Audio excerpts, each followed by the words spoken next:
Hello friends, मैं हूँ अर्जुन। इस वीडियो में हम बात करेंगे स्केचिंग के बारे में और मैं आपको बताऊंगा स्केचिंग के कुछ टिप्स जैसे मैं काम करता हूँ। मेरा जो भी अपना एक्सपीरियंस होता है मैं आपसे शेयर करता हूँ क्योंकि किताबों में कुछ लिखा होता है और वैसे हम कर नहीं पाते। तो ये एक प्रैक्टिस होती है जो हम करते हैं। आर्ट में हमेशा प्रैक्टिस जारी रखते हैं। कोई भी ग्रेट आर्टिस्ट हैं या फिर कोई स्टूडेंट हैं, कोई भी हैं, तो प्रैक्टिस बहुत ज़रूरी है। आज हम इस टॉपिक पे बात करते हैं, पेन से ड्राइंग करते हैं।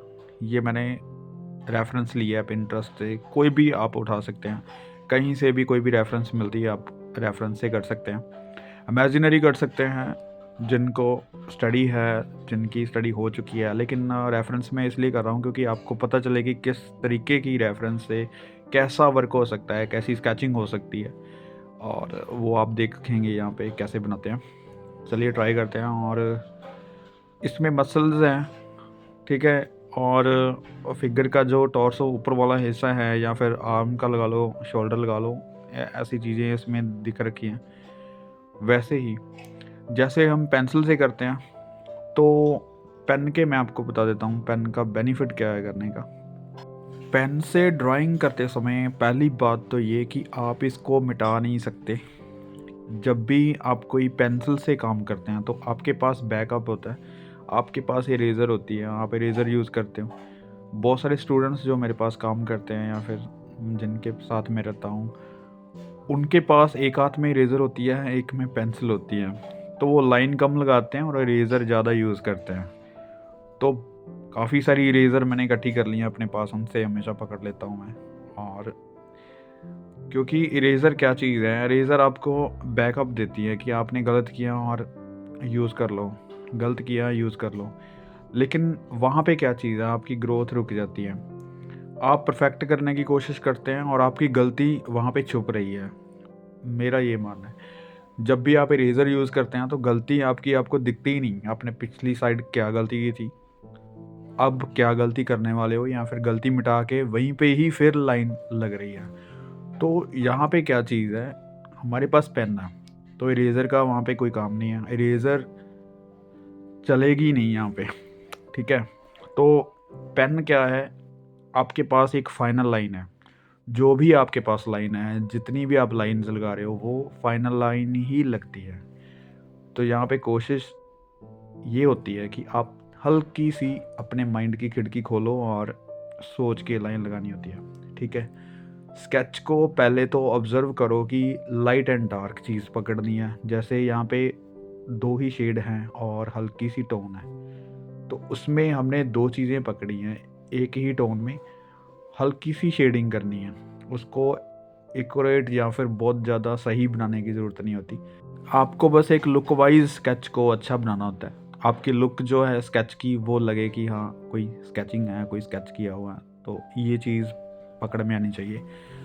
बहुत सारी चीज़ें यहाँ पे बहुत डिटेलिंग होती है, तो पेन से क्या करना है, आपको इतनी ज़्यादा डिटेलिंग में नहीं जाना।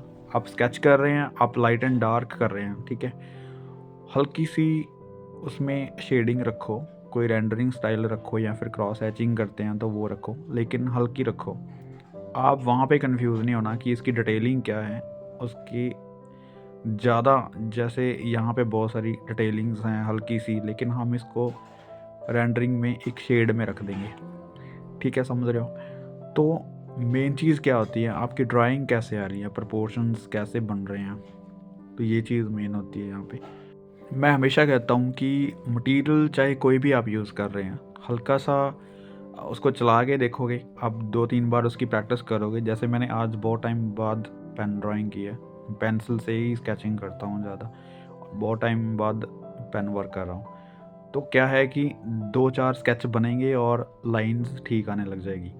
जैसे हमारी पेंसिल के ऊपर हैंडलिंग है, हम पेंसिल को चलाते हैं तो वहाँ पे क्या होता है, उसको प्रेशर देने की ज़रूरत होती है। तो यहाँ पे आपको प्रेशर सेम देना होता है पेन में, क्योंकि उसका निब है वो तो उतनी ही चलेगी, ये डार्क लाइट तो होगी नहीं।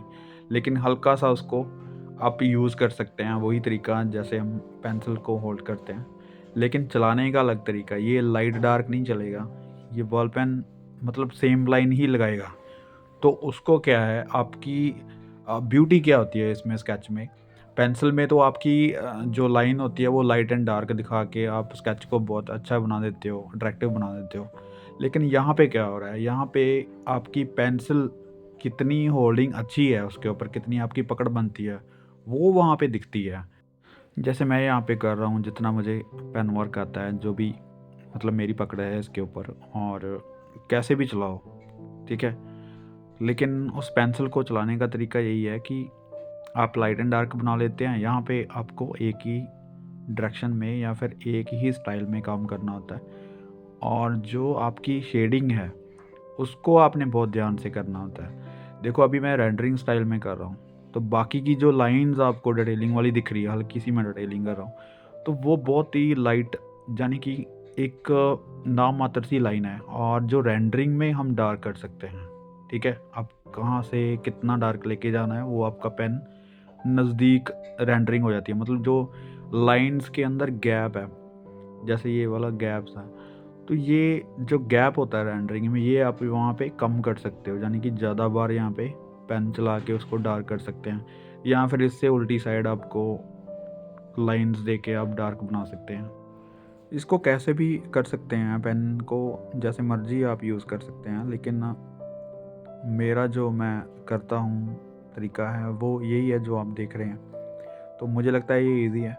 आप एक ही डायरेक्शन में जो पेन को चलाएं, रेंडरिंग स्टाइल में चला के देखें एक बार कि कैसे होता है। उसके बाद कैसे भी आप लाइन से, या फिर जो भी आपके पास कंफर्टेबल करते हैं, अपना स्टाइल है जो भी करने का, तो वो चीज़ है। देखो अभी जो स्केच है वो हमने लुक वाइज स्केच बना दिया है, वहाँ पे कोई लाइंस, कोई रेंडरिंग रेफरेंस में वो कुछ नहीं दिख रहा, लेकिन यहाँ पे एक स्केच की लुक उसकी आ गई है। तो ये चीज़ मेन होती है, जब भी आप स्केच बनाते हैं उसकी लुक वाइज उसको अच्छा रखो, उसको बनाने की कोशिश करो। वैसे डिटेलिंग में मत उसको उलझो कि कितनी डिटेलिंग है, कहाँ पे क्या चीज़ है, वो ज़्यादा ज़रूरी नहीं होता। तो उसकी एक लुक जो होती है स्केच की, वो बहुत इम्पोर्टेंट होती है। चलिए एक और स्केच देखते हैं। जैसे मुझे ये इंटरेस्टिंग लगा, जैसे फुल बॉडी है और मसल्स की स्टडी हो जाएगी थोड़ा इसकी। बना के देखते हैं स्केचिंग। फेस की तरफ मत जाओ, मुझे बड़े इंटरेस्टिंग लगते हैं ऐसे सींगों वाले या फिर कुछ अजीबो गरीब जो वर्क होते हैं ना, तो बहुत मज़ेदार होती है स्केचिंग इनकी। हमें किस चीज़ की स्टडी करनी है, जैसे एक फुल बॉडी है और फिगर, बहुत अच्छे मसल्स बने हुए हैं इसके, और स्टाइल है चलने का बहुत अच्छा, पूरा मतलब एक्शन में लग रहा है, तो इसकी स्केचिंग करते हैं। सबसे पहले इसका देखो फेस, जितना उसने एरिया लिया हुआ है तो वो बना लो किस तरीके का है। जितनी भी चीज़ें इसमें रखी हुई हैं, तो बहुत अच्छा इसका फ्लो है चलने का, और स्टाइल जो है वो बहुत इम्पोर्टेंट लगता है मुझे, क्योंकि कोई भी चीज़ हम बनाते हैं एक्शन में बनाते हैं तो बहुत अच्छी स्टडी होती है, क्योंकि उसके साथ साथ बहुत सारी चीज़ें हम ट्राई कर लेते हैं। क्योंकि स्टिल फिगर या फिर बैठी हुई फिगर, ये चीज़ें बहुत कॉमन हो चुकी हैं। कॉमन मीन्स मैंने काफ़ी सारे आपको बताए हैं लेसन्स में, वो बैठी हुई फिगर, खड़ी हुई फिगर, कितना है मैन, कितना है। अभी मुझे लगता है कि स्टेप बाय स्टेप कुछ एक्शन फिगर्स या फिर उसके बाद कलर फिगर्स, ऐसे हम आगे करते जाएंगे स्केचिंग। जिसको बिल्कुल अभी स्टार्टिंग है, बिल्कुल स्टार्टिंग पॉइंट में है, तो वो पीछे वीडियोस देख सकते हैं। काफ़ी सारी वीडियोस हैं, इसके डिस्क्रिप्शन में होते हैं, उसके लिंक वगैरह होते हैं, आप देख सकते हैं। यहाँ पे एक्शन फिगर जिसको बोलते हैं हम, वो चीज़ ट्राई कर रहे हैं पेन से। पेन से ड्राइंग करने का एक और चीज़ मैं आपको बता देता हूँ। इससे क्या चीज़ होती है, आपकी लाइन बहुत स्ट्रॉन्ग हो जाती है। पेंसिल से आपने जितने भी वर्क किए हैं, जो भी आपने काम किया है पेंसिल से, तो वहाँ एक फ्लो बनता है आपकी चीज़ में, जो लाइट एंड डार्क या फिर जिगजैग जो भी आप पेंसिल की स्टडी करते हैं, तो उससे क्या चीज़ होती है, आपके हाथ की एक टिकाऊ बन जाता है आपका हाथ, कि प्रेशर कहाँ पे देना है, लाइट कहाँ पे करनी है, हल्का कहाँ पे करना है इसको, लाइन को, तो वो चीज़ें आ जाती हैं। इसमें एक अलग तरह की एक्सपीरियंस लग रहा है मुझे, जैसे मैं कर रहा हूँ, मुझे एक ही प्रेशर से काम करना पड़ रहा है, और वो लाइन जो है, सिर्फ लाइन की जो ब्यूटी है वो चीज़ यहाँ पे दिख रही है। जैसे मैं रेंडरिंग कर रहा हूँ तो एक दूसरे की लाइन जो है बिल्कुल हल्का सा गैप है उनमें। इससे आपकी लाइंस बहुत स्ट्रॉन्ग हो जाती है, बहुत इक्वल हो जाती हैं। आपको रेंडरिंग करने का बहुत एक्सपीरियंस हो जाता है मुझे लगता है पेन वर्क करने से। जैसे आप इस तरीके से अगर करते हैं तो मैं एक ही डायरेक्शन में जैसे पेंसिल चलाता हूँ ऐसे ही पेन भी चला रहा हूँ, लेकिन पेन में बहुत इंटरेस्टिंग लग रही है ये चीज़। स्केच ज़्यादा बड़ा नहीं है और रेंडरिंग में और भी ज़्यादा मज़ा आता है क्योंकि इसकी लाइन जो है ना बहुत स्ट्रेट स्ट्रेट लगती हैं इसमें। मतलब आपको एक ही प्रेशर से काम करना होता है। और फिगर की बात करें तो आपको ये चीज़ बहुत इम्पोर्टेंट है। आपने एक एक चीज़ की अगर स्टडी की होगी तब आप यहाँ पे बहुत आसानी से चीज़ें समझ लेंगे। मैंने एक वीडियो में एनाटॉमी के बारे में बताया, आर्टिस्ट ब्रिजमैन की स्टडी की है हमने। वहाँ पे आर्म्स, लेग्स, ये हैंड्स, इन चीज़ों की हमने सारी स्टडी की है। डिस्क्रिप्शन में लिंक भी होगा, देख सकते हैं। तो उस चीज़ से क्या होता है, आपको चीज़ें अगर पहले से पता है तो यहाँ पे आपको वही चीज़ें इकट्ठी करनी होती है। मीन्स आपके हैंड की स्टडी है यहाँ पे, जैसे मैं अभी लेग बना रहा हूँ तो इसकी स्टडी है, तो वो चीज़ कैच अच्छे से हो जाती है। जैसे मैं अभी लेग बना रहा हूँ तो पहले मैंने ऐसे स्टडी की हुई है, तो इस तरीके से मैं इन चीज़ों को हैंडल कर सकता हूँ, चेंज कर सकता हूँ। और यहाँ पे जैसे पैर हैं तो इनके जो एंगल हैं वो हम बना सकते हैं। ठीक है, ये ऐसे डार्क में है बहुत ज़्यादा, वहाँ पे कोई डिटेल दिख नहीं रही, तो ये हल्की सी अंदर को आएगी लाइंस। यहाँ से ये चीज़ इस तरीके से बन सकती है। और ये हल्की सी आगे को बड़ा कर देते हैं, वहाँ पे बहुत छोटी सी लग रही है मुझे। ये मसल देखो आर्म के हमने बनाए हैं पहले, ये बाजू सारी चीज़ों की स्टडी की है, तो तभी ये मैं हल्की सी कैच कर पा रहा हूँ चीज़ें। तो ये आपको देखना पड़ेगा एक बार स्केच की तरफ कि वो चीज़ें क्या है, मसल्स कैसे हैं। जैसे यहाँ से बाजू निकलती है और यहाँ तक लाइन आती है, और इसके बाद यहाँ से बाजू आगे स्टार्ट हो जाती है कुछ इस तरीके से, ये चीज़ यहाँ तक। ठीक है, और यहाँ पे हैंड। अभी स्केचिंग बहुत छोटी है तो आपको क्या चीज़ समझ आ रही है कि हम सिर्फ प्रोपोर्शंस उसके ठीक रख रहे हैं, यानी कि ज़्यादा मसल स्टडी वहाँ पे कर नहीं पाएंगे। और हल्की सी हम जरा दिखाएंगे ज़रूर, यहाँ पे उसकी टेल दिख रही है, ये रेंडरिंग में रखते हैं। उसके फोल्ड्स हैं इस तरीके से कुछ, लेकिन इसको रेंडरिंग में रख सकते हैं, उसकी ज़्यादा डिटेलिंग में नहीं जाते। और इस साइड डार्कनेस है हल्की सी यहाँ पे, उसको रेंडरिंग में कर देते हैं। ये चीज़ हल्की सी डेप्थ देते हैं इस तरीके से। ठीक है, और डार्क कर सकते हैं। ये चीज़ बहुत अच्छी लगती है मुझे, क्योंकि ज़्यादा शेडिंग देने से बेटर है कि आप एक टोन में, दो टोन में काम करो इससे।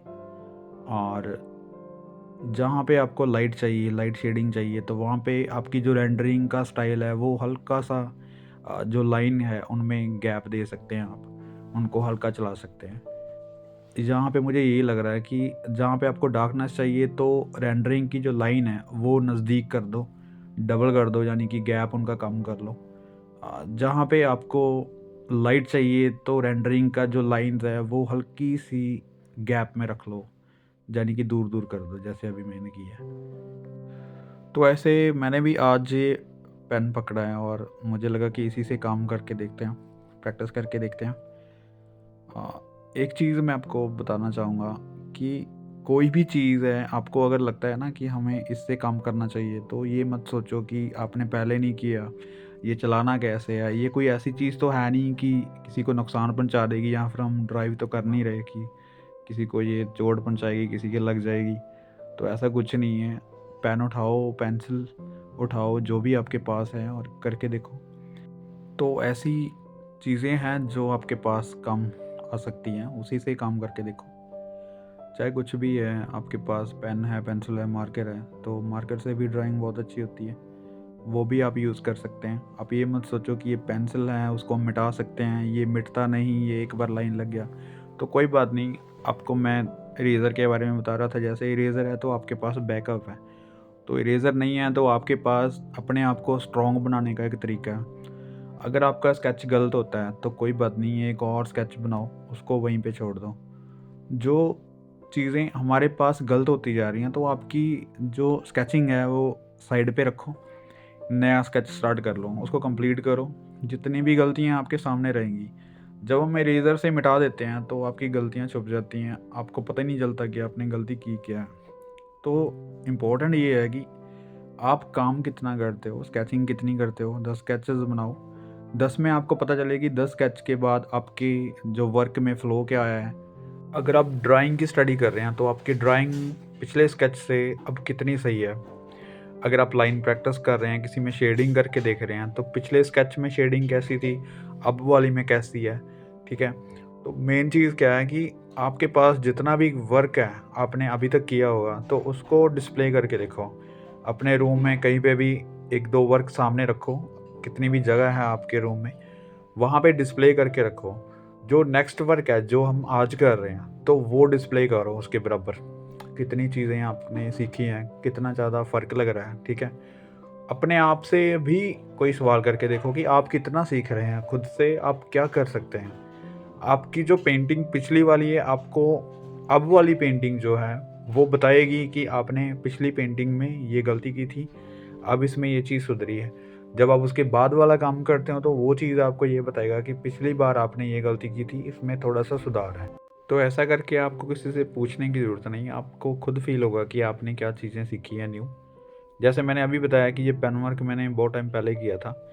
आज मेरा मूड बना कि पेन है पास में तो पेन वर्क करते हैं। तो देखो पिछले स्केच से अब मुझे लगता है कि मुझे अच्छा लग रहा है इसका एक्सपीरियंस। अभी देखो, जब ये बॉल पेन थोड़ा गीला ही रहता है, शेडिंग करते हैं, उसके ऊपर आप अगर फिंगर से ऐसे उसको मर्ज करते हैं तो उसका जो इफ़ेक्ट है वो एक और ब्यूटी देता है। मतलब चीज़ें हैं, हम यूज़ करके देखो कैसे कैसे कर सकते हैं, क्या क्या चीज़ें हम उसमें न्यू कर सकते हैं, मतलब जो अभी तक की नहीं। मुझे नहीं पता था कि ऐसे ये चीज़ ऐसे फिंगर लगाने से ये डार्कनेस देगा या फिर ब्लर होगा, लेकिन ये बहुत अच्छा लग रहा है। शेडिंग का भी एक तरीका बन रहा है। अभी देखो पिछले वाले स्केच में से ये चीज़ बेटर लग रही है, ऐसे ये चीज़ न्यू कर सकते हैं इसमें। मतलब चीज़ें जितनी भी आप यूज़ करेंगे, जितनी भी आपके पास हैं अराउंड, तो हर एक चीज़ से आप ट्राई करके देखो, आपके पास एक मटेरियल लिस्ट हो जाएगी। तो आपके पास जो भी चीज़ होगी कहीं पे भी अवेलेबल होगी, तो आप उसी से भी काम कर पाएंगे। अब इस स्केच का फ्लो देखो, पिछले वाले स्केच से बहुत बेटर लग रहा है। चलिए एक और स्केच करते हैं, इसी से चलते। कोई भी ऐसी स्केच जो ज़्यादा शेडिंग वाली ना हो, ज़्यादा डिटेलिंग वाली ना हो, लेकिन फिगर हो, ये देखते हैं। इसमें देखो लाइट एंड डार्क दो चीज़ें बहुत मेन दिख रही हैं, और इसमें मसल स्टडी भी अच्छी हो जाएगी क्योंकि थोड़ा सा साइड पोर्शन है इसका। और इसकी देखो मेन चीज़ क्या है, फेस से ही स्टार्ट करते हैं। स्केचिंग को स्टार्ट करते हुए आपने सिर्फ एक चीज़ देखनी है, जैसे लाइट किस तरफ है, डार्क किस तरफ है, या फिर आप कैसे हैंडल करते हैं। पहले फेस का ड्रॉ ले लिया हल्की सी, और उसके बाद बाकी चीज़ों को हमने पकड़ना है कि उसी तरीके से। ठीक है, तो जैसे अभी हल्का सा उसमें जो फेस है वो पूरी बॉडी से डार्क है। ठीक है, यहाँ पे हम लाइट एंड डार्क तो नहीं कर रहे, लेकिन मैं आपको हल्का सा बता दूँ नॉलेज के लिए। जैसे फेस है तो उस पर नज़र जा रही है, पूरी बॉडी जो फ्लैट है आगे से, ज़्यादा डेप्थ नहीं है उसमें, मोनोक्रोमेटिक है। तो इस तरीके से हम जब स्केच करते हैं तो यही चीज़ माइंड में रखा करो कि जो बाकी के कलर्स शेड आ रहे हैं, तो स्केचिंग में वो सारी चीज़ें हमने नोट नहीं करनी होती। हमने सिर्फ एक चीज़ नोट करनी है कि उसकी ड्राइंग कैसे है, प्रोपोर्शन क्या है उसका। उसके बाद उसकी डार्कनेस कहाँ पे है। जब हमने डार्कनेस को पकड़ लिया तो बीच वाली चीज़ें हम अगर हम मिस भी कर देते हैं, छोड़ भी देते हैं, तब भी आपकी स्केचिंग में वो चीज़ रहती है जो आप स्केच करते हैं। ड्राइंग होती है या फिर आप पेंटिंग करते हैं, आप कंप्लीट चीज़ करते हैं, तो उसमें ये चीज़ होती है कि आपको कंप्लीट करना पड़ता है, आपको डेप्थ दिखानी पड़ती है, टोन्स फिल करने पड़ते हैं। लेकिन स्केचिंग में आपकी आउटलाइन अगर स्ट्रॉन्ग है, अगर आपने आउटलाइन अच्छी की है, उसके बाद आपने डार्कनेस जो है उसकी अच्छी पकड़ी है, अगर आप हल्का सा डार्कनेस में अपनी शेडिंग या फिर टोन दोगे, तो ये चीज़ आपकी स्केचिंग को और ज़्यादा बेटर कर सकती है। अभी साइड आर्म जैसे बनती है तो उसी के ऊपर फोकस आ गया यहाँ पे, और बॉडी को इस तरीके से बना सकते हैं। पहले हल्का सा बेसिक लाइंस इसमें भी दे सकते हैं, और इस तरीके से यहाँ पे ये बॉडी का साइड टॉर्स इस तरीके से होता है। तो इसकी अलग से अगर स्टडी करेंगे तो ज़्यादा चीज़ें समझ में आएंगी। स्केच करने से पहले हल्का सा एक बार आप देख सकते हैं वहाँ पे, और बाकी चीज़ें अपने आप बनती जा रही होती हैं। तो इसको इजी करने के लिए आपको लाइन को समझना होगा। जैसे लाइंस आती हैं तो लाइन को पकड़ना होगा। आपके सामने पूरी चीज़ें जब आ जाती हैं ना, तब आपको समझ नहीं आता कि फुल बॉडी कैसे बनाएं। फुल बॉडी में 2-4 चीज़ें ही होती हैं, आर्म्स होगी, लेग्स होगी, टॉर्सो हो गया। तो इन चीज़ों को एक बार आप अलग अलग से देख लोगे तो ये चीज़ें जल्दी समझ में आ जाती हैं। ठीक है, जैसे आर्म है तो इसकी जो लाइन है यहाँ से किस तरीके से नीचे को आ रही है, यहाँ पे डार्कनेस आ रही है। ठीक है, तो छोटी छोटी चीज़ें हैं, आपको मैनेज करनी होगी अलग से। और ये देखो इस तरीके से यहाँ पे मसल्स हैं, ये लाइन अब इधर आ रही है, तो देखना है कि लाइंस कहाँ पे जा रही हैं। यहाँ पे इसका हैंड आ रहा है, तो हैंड की डायरेक्शन जो ड्राइंग है वो भी अगर आप अलग से करोगे तो ये चीज़ जल्दी समझ आ जाती है।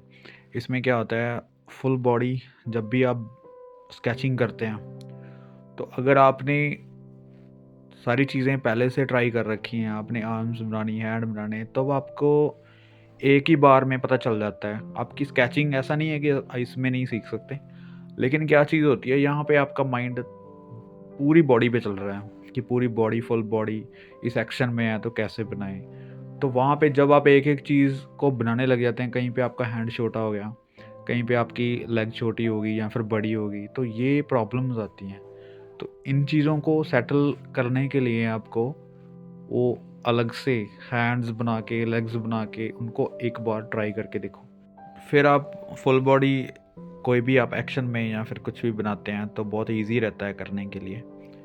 जैसे आपने पहले अगर ये चीज़ नहीं बनाई हुई, आपने लेग्स इस तरीके की नहीं बनाई हुई, आपने ये चीज़ डिसाइड नहीं किया, अब देखो यहाँ पे हैंड नहीं है, उसका हल्का सा दिख रहा है, लेकिन अगर हम इसको थोड़ा सा आगे कर देते हैं, पूरा विजिबल कर देते हैं, तो ये चीज़ स्टडी में काम आती है। जब भी आपको कुछ भी चेंज करना होता है तो आप कर सकते हैं इन चीज़ों को।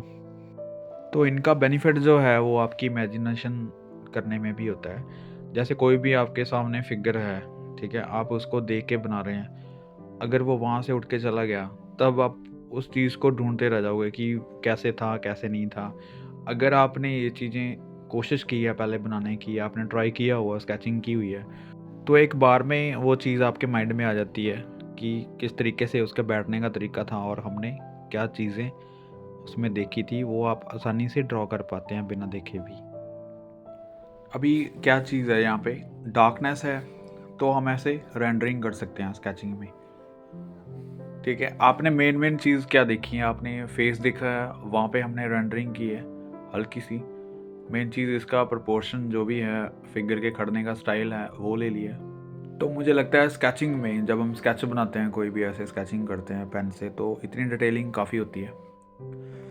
उम्मीद करता हूँ इस छोटी सी डेमो में, छोटी सी वीडियो में आपको काफ़ी चीज़ें क्लियर हुई होंगी स्केचिंग के बारे में और पेन वर्क के बारे में। डिस्क्रिप्शन में मेरा नंबर होता है, मुझे व्हाट्सएप कर सकते हैं। कमेंट बॉक्स में मुझे ज़रूर बताइएगा कि वीडियो कैसी थी और क्या चीज़ें और कर सकते हैं। जो बच्चे न्यू हैं चैनल को सब्सक्राइब कीजिए। Thank you so much for watching this video.